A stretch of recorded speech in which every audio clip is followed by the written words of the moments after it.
যখন আমি বলতাম কথাগুলো অনেকের হয়তো সেটা মনোপুত হতো না। সেন্ট মার্টিন দ্বীপ যখন আমেরিকার চেয়েছিল, আমার বাবা রাজি হননি, তাকে জীবন দিতে হলো। আর আমার ভাগ্যে সেটাই জুটলো, কারণ দেশ বিক্রি করে ক্ষমতায় থাকতে হবে এই চিন্তা আমার কোনো দিনই ছিল না। আর যে দেশটা জাতির পিতা বঙ্গবন্ধু শেখ মুজিবুর রহমানের ডাকে সাড়া দিয়ে এদেশের মানুষ অস্ত্র তুলে নিয়ে যুদ্ধ করে 30 লক্ষ মানুষ জীবন দিয়ে স্বাধীন করেছে, সেই দেশের 1 ইঞ্চি মাটি কাউকে ছেড়ে দেওয়া, এটা তো কারো নিয়ত হতে পারে না।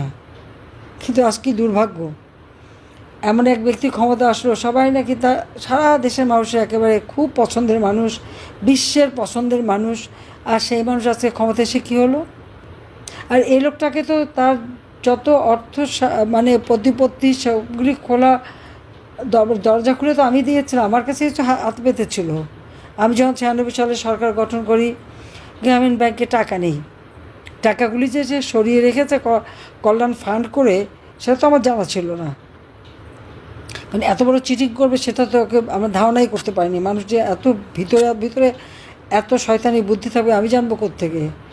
বলছে টাকা নেই, ক্ষুদ্র ঋণ দেওয়া যাচ্ছে না, সাথে 100 কোটি টাকা দিলাম। তখন একটা বন্যা, বিশাল একটা বন্যা মোকাবেলা করেছি দুঃসময়।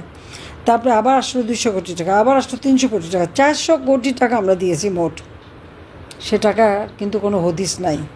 আমাকে বলা হলো গ্রামীণ ফোন এটা ব্যবসাটা দিলে পরে আমি যখন সমস্ত অ্যানালগ ফোনকে ডিজিটাল করলাম, মোবাইল ফোন উন্মুক্ত করে দিলাম টেন্ডারে, যে কটা কোম্পানি চাই আমি দিয়ে দেবো, মানুষের হাতে হাতে থাকবে।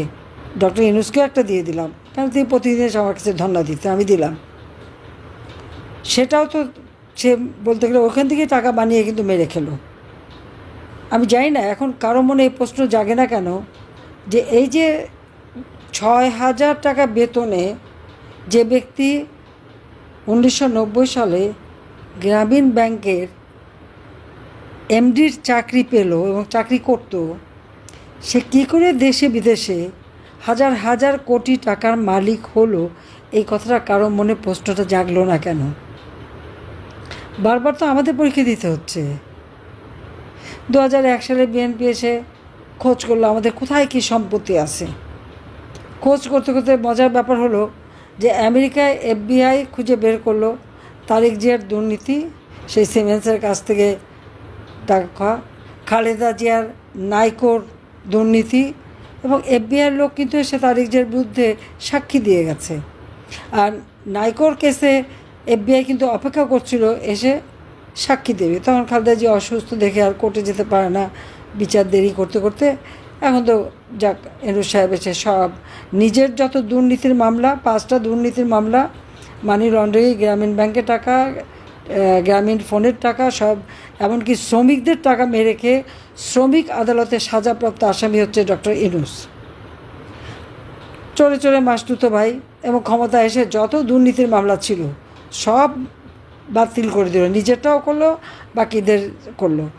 আর যেহেতু সে ক্ষমতাটা দখল করেছে জঙ্গিদের সহায়তায়, সন্ত্রাসীদের সহায়তায়, যে সমস্ত জঙ্গিরা এমনকি বিভিন্ন আন্তর্জাতিক ক্ষেত্র যারা নিষিদ্ধ, যাদেরকে হাত থেকে বাংলাদেশের মানুষকে আমরা রক্ষা করেছিলাম, জঙ্গি হামলা, একটা মাত্র হামলা হওয়ার পরেই আমরা কঠোর ব্যবস্থা নিই, অনেকে গ্রেপ্তার হয়, বন্দি থাকে, সবাইকে মুক্ত করে দিল, জেলখানা খালি, যত জঙ্গি সন্ত্রাসী খুনি সব ছেড়ে দিল। এখন বাংলাদেশ সেই জঙ্গিদের রাজত্ব, সেই জঙ্গিদের উপর নির্ভর করেই, তাদেরকে ব্যবহার করে, এবং আমাকে আর রেহানাকে হত্যার চক্রান্ত করেই ইউনূস কিন্তু ক্ষমতা দখল করলো। আর ক্ষমতা এসে আওয়ামী লীগের যত নেতাকর্মী এবং সহযোগী সংগঠনের নেতাকর্মী, মুক্তিযোদ্ধা, 14 দলীয় নেতা, তাদেরকে গ্রেপ্তার। আর মামলার তো কোনো সীমা পরিসীমা নাই, লক্ষ লক্ষ মামলা হয়ে গেছে আমাদের বিরুদ্ধে। আমার নিজের বিরুদ্ধে তো প্রায় 450-র মতো মামলা, আর সব খুনের মামলা। অবশ্য খুনের মামলা আবার অনেকে জীবিত হয়ে ফিরেও আসছে, অনেকে ফিরে চলে আসছে, জীবিতরা তাজা হয়ে চলে আসছে। কেউ বিয়ে করলো, কেউ বক্তৃতা দিচ্ছে, কেউ কাজ করছে, এটাই হচ্ছে তার মামলার নমুনা। এইভাবেই মানে সবাইকে হয়রানি করা। শুধু তাই না, আমাদের দেশের সমাজের প্রত্যেকের উপর হামলা, যেভাবে পুলিশ হত্যা করেছে। 15ই ফেব্রুয়ারি থেকে যে হত্যাকাণ্ড শুরু করলো এবং অগ্নিসংযোগ শুরু করলো এই ইউনূস বাহিনী, তারই নির্দেশে। এটা তো সে নিজেই বলেছে, তার মাস্টার মাইন্ড দ্বারা করা মেটিকুলাস ডিজাইন।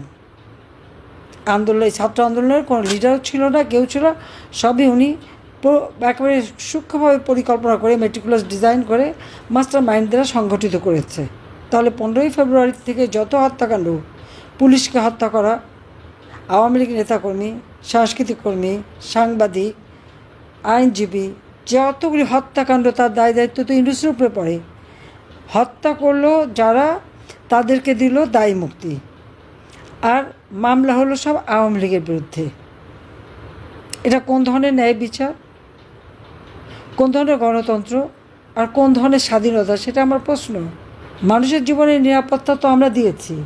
আজকে সরকারি কর্মচারীদের যথেচ্ছাচারভাবে চাকরিচ্যুত করা হয়েছে, জনগণের ভোটে নির্বাচিত। আর ইউনূস হচ্ছে জঙ্গিদের দ্বারা ক্ষমতা দখল। আজকে জঙ্গিদের সহায়তায় যারা ক্ষমতা দখল করে, সেই ইউনূস, সে আওয়ামী লীগকে নিষিদ্ধ করায়। তা সে সিদ্ধ হলো কীভাবে? প্রশ্নটা আমার। এটা ইউনূসের কাছে প্রশ্ন, এটা আমাদের যারা বিবেকবান, আমাদের আমলে একটু কিছু হলে যারা হা হা করে চিৎকার করতো, লিখে লিখে কাগজ ভরে ফেলতো, টক শো করে একবারে টেলিভিশন ফাটিয়ে ফেলতো, তারা চুপ কেন? তাদের মুখে কথা নাই কেন? তারা বলে বিবেকবান, তাদের বিবেক একটুতেই নাড়া দিত, সে বিবেকে এখন দমবন্ধ হয়ে গেছে নাকি? সেটা আমার প্রশ্ন। এই যে এতগুলি হত্যাকাণ্ড হলো, তাদের দায় মুক্তি কেন দেওয়া হলো? কেন বিচার হবে না? পুলিশ কেন তার যাদের হত্যা করলো তার পরিবার কেন বিচার পাবে না? আওয়ামী লীগের যে সমস্ত নেতাকর্মীদের দিনের পর দিন হত্যা করে যাচ্ছে, এখনও তাই চলছে, তারা কেন বিচার পাবে না? তার পরিবার কেন বিচার পাবে না? এটা তো আমাদের সাংবিধানিক অধিকার।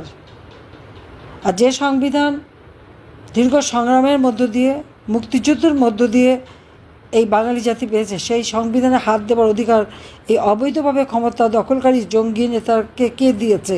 সেটাই আমার প্রশ্ন। যে রাইফেল 7.62 যে বুলেট ব্যবহার হয়, কাদের হাতে সে রাইফেল আছে? সে অস্ত্র কার হাতে আছে? সেগুলিকে উদ্ধার করা হয়েছে? তা উদ্ধার করেনি। এই অস্ত্রগুলি কোথায় রাখা আছে? কাদের হাতে আছে? জামাতে ইসলামী যারা ওই পাকিস্তান থেকে ট্রেনিং নিয়ে এসেছে, তাদের হাতে যে অস্ত্র, সেটাকে উদ্ধার করা হয়েছে?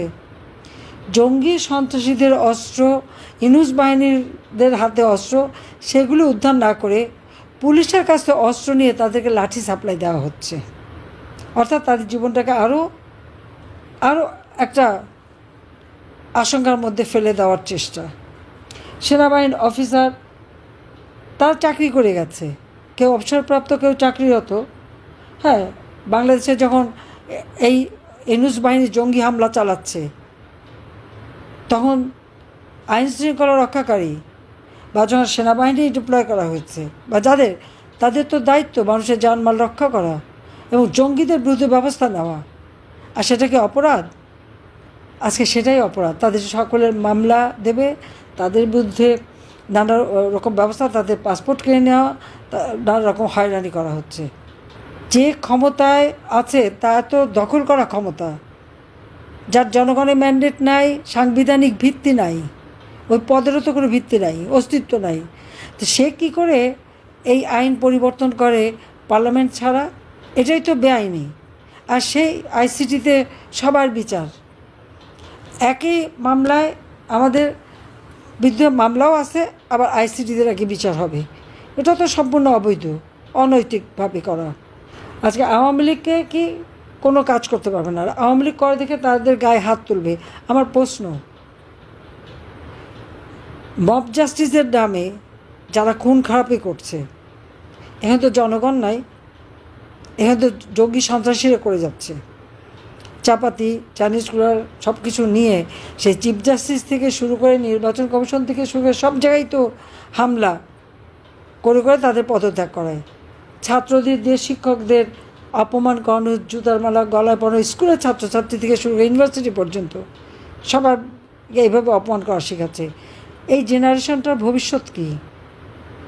যারা শিক্ষকদের অবমাননা করা শেখাচ্ছে আর করাচ্ছে, আর কি সব কিছু গায়ের জোরে অস্ত্র দিয়ে।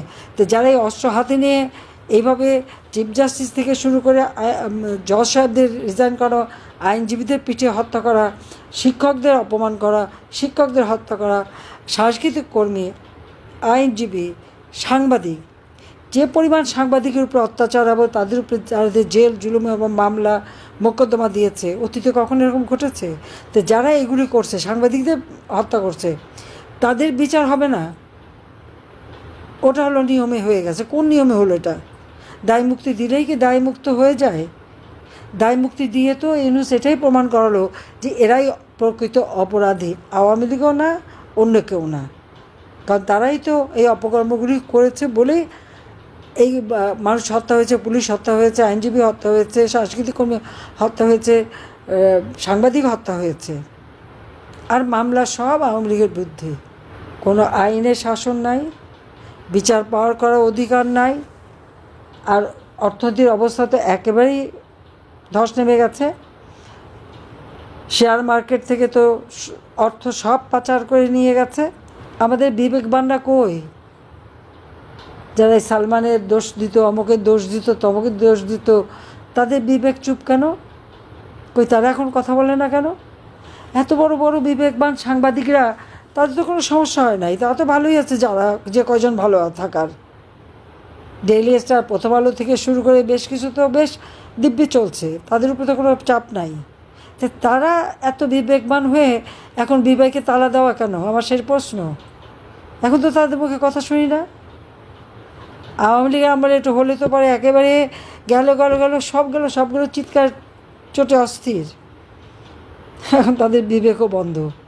কোন দেশে বাস করি আমরা? কাদের জন্য কাজ করি? আবার দেখেন মমতাজ একজন গায়িকা, তার গান সারা বাংলাদেশ পছন্দ করে, তাকে গ্রেপ্তার করে কোর্টে নিয়ে কোর্টে আসবে, তাকে তার গায়ে হাত তোলে, তাকে চট থাপ্পড় মারে, তার মারে। কীরকম অসভ্যতা! একজন মহিলা তো। আর তোদের ঘরে মা আছে, বউ আছে, মেয়ে আছে, তা এইভাবে একটা মেয়ের গায়ে হাত তোলে কীভাবে তারা? এখন মানবতাবোধ কোথায়? সে মানবাধিকার সংস্থাগুলি কোথায়? তাদের এত বিবেক বাংলা কোথায়, সেটা আমার প্রশ্ন। আওয়ামী লীগ অপরাধটা কী করেছে? আওয়ামী লীগ এদেশের মানুষের পেটে খাবারের নিশ্চয়তা দেয় নাই, দিয়েছে। আওয়ামী লীগ ঘরে ঘরে বিদ্যুৎ দিয়ে আলো জ্বালে নেই, আমরা আলো জ্বেলেছি। শিক্ষা, চিকিৎসা, মৌলিক অধিকার একে একে সবগুলো আমরা নিশ্চিত করেছিলাম। মানুষের জীবনে আমরা শান্তির নিরাপত্তা দিয়েছি। দিন রাত যখনই চলাফেরা করতো আমরা সেটা নিশ্চিত চলাফেরার ব্যবস্থা করে দিয়েছি। আজকে যতগুলো স্থাপনা আমরা করেছি, কাদের জন্য? সাধারণ মানুষ নিরাপদে চলতে পারে, তার জন্যই তো। সে প্রথমে আগুন দিয়ে পোড়ালো, এখন আবার সেগুলি ব্যবহার করে। আমার করা কাজ যেগুলো এখন শেষ হয়েছে, সেগুলো আবার উদ্বোধন করার সময় গাল ভরে কথা বলে যে তারা নাকি করে ফেলেছে। 6-7 মাসের মধ্যে সব করে ফেললো। এটা হয় কখনো? আজকে বাংলাদেশের বর্ডার কোথায়? মিয়ানমার বর্ডারে নিয়ন্ত্রণ হারিয়ে ফেলেছে। লজ্জা হয় না যে একটা দেশের স্বাধীনতা সার্বভৌমত্ব বিক্রি করে দেয় ক্ষমতায় থাকার জন্য? আজকে আমাদের দেশটা কোথায় নিয়ে যাচ্ছে? সারা দেশের মানুষকে কত বড় একটা বিপদের মুখে ফেলে দিয়েছে। আজকে যদি ওখানে মিয়ানমার গভর্নমেন্ট আক্রমণ করে, সেই আক্রমণের ধাক্কা তো বাংলাদেশে এসে পড়বে। মানুষের জীবনের নিরাপত্তা দেবে কীভাবে এই ডক্টর ইউনূস? ক্ষমতার লোভী সে আজকে বাংলাদেশের স্বাধীনতা সার্বভৌমত্ব ধুলা মিশিয়ে দিচ্ছে। কি মানবিক করিডর, অমক সমক, তার আবার নতুন নামও বদলাচ্ছে। দরকারটা কি? আমরা তো 11 লক্ষ রোহিঙ্গাকে মানবিক কারণে আশ্রয় দিয়েছি, সেগুলি বৃদ্ধি পেয়ে এখন প্রায় 13 লক্ষে দাঁড়িয়েছে। বলেছিল ক্ষমতা আসতে না আসতেই সব রোহিঙ্গাকে সে ফেরত দিয়ে দেবে। কথা বলেনি আন্তর্জাতিক ফোরামে, যে বলেছে, দেশে বলেছে কই 8 মাসে কয়টা রোহিঙ্গা ফেরত দিতে পারছে? একটা পারেনি। বরং আরও 1.5 লক্ষ রোহিঙ্গা বাংলাদেশে ঢুকে গেছে। আজ পর্যন্ত যে কটা কথা বলেছে ডক্টর ইউনূসকে একটা কথাও রাখতে পেরেছে? রাখতে পারে নাই। সব মিথ্যা কথা ফুলঝুরি দিয়ে মানুষকে ভুলিয়েছে। তো এই অবস্থায় তো একটা দেশকে আমরা শেষ হয়ে যেতে দিতে পারি না। কাজে যারা কথা শুধু নির্দেশ, আমি নির্দেশ দিচ্ছি, প্রতিদিন মিছিল মিটিং করে, লিফলেট করে মানুষের ঘরে ঘরে পৌঁছে দেওয়ার প্রতিবাদ করতে হবে যে সমানের সমান না হলে টিকে থাকা যাবে না। এবং সেইভাবে প্রস্তুতি হয়ে নামেন। যারা যার বাড়িতে হামলা করছে তাদেরও উপযুক্ত শিক্ষা দিতে হবে।